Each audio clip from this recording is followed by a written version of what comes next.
Hi అండి, మేమైతే శ్రీశైలం టూర్కు ఫ్యామిలీతో సహా వచ్చినాం. ఇప్పుడైతే మేము సాక్షి గణపతి దగ్గరికి నడుచుకుంటూ వెళ్తున్నాం.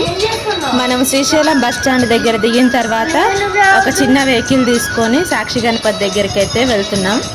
ఇప్పుడైతే మేము సాక్షి గణపతి టెంపుల్ దగ్గర వెహికల్ అయితే దిగినాం. అక్కడి నుంచి టెంపుల్లోకి అయితే వెళ్తున్నాం. టెంపుల్లోకి వెళ్ళేటప్పుడు మనం మాత్రం మన వస్తువులను మనం జాగ్రత్తగా ఉంచుకోవాలి. అక్కడ టీ స్టాల్స్ కానీ అన్నీ ఉంటాయి. మనకి ఏదైనా అవసరం అయితే కొనుక్కోవచ్చు, తర్వాత అయితే మళ్ళీ దొరకవు. ఇక్కడ నుంచి మనం పాలధార, పంచదారకి, అటకేశ్వరం అన్నీ ఇక్కడ నుంచి వెళ్ళొచ్చు. ఒక వాటర్ బాటిల్ అయితే ఎప్పుడు మీరు క్యారీ చేయండి. చిన్న బేబీస్ ఉంటే మాత్రం కొంచెం ఫుడ్ కూడా తీసుకోవడం మంచిది. మేమైతే ఇప్పుడు సాక్షి గణపతి టెంపుల్ దగ్గరికి నడుచుకుంటూ వెళ్తున్నాం. టెంపుల్ అయితే బాగుంది. ఓన్ వెహికల్స్ అయితే మాత్రం చాలా బాగుంటుంది. ఒకవేళ ఆటో ఎక్కితే మాత్రం మనకి బస్ స్టాండ్ నుంచి 100 రూపీస్ ఛార్జ్ చేస్తారు.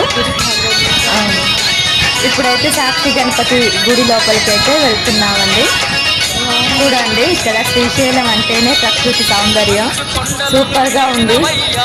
మనసుకు ప్రశాంతంగా ఉంది.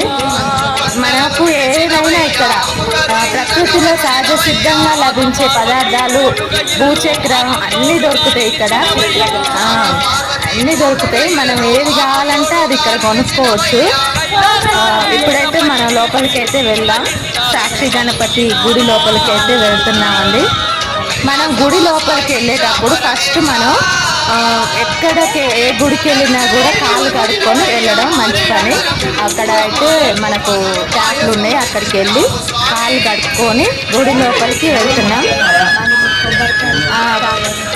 కొబ్బరికాయ మనం ఒకవేళ కొబ్బరికాయ కొట్టాలి అనుకుంటే మాత్రం అక్కడనే అమ్ముతారు కొబ్బరికాయలు, ఏ ఇబ్బంది లేదు.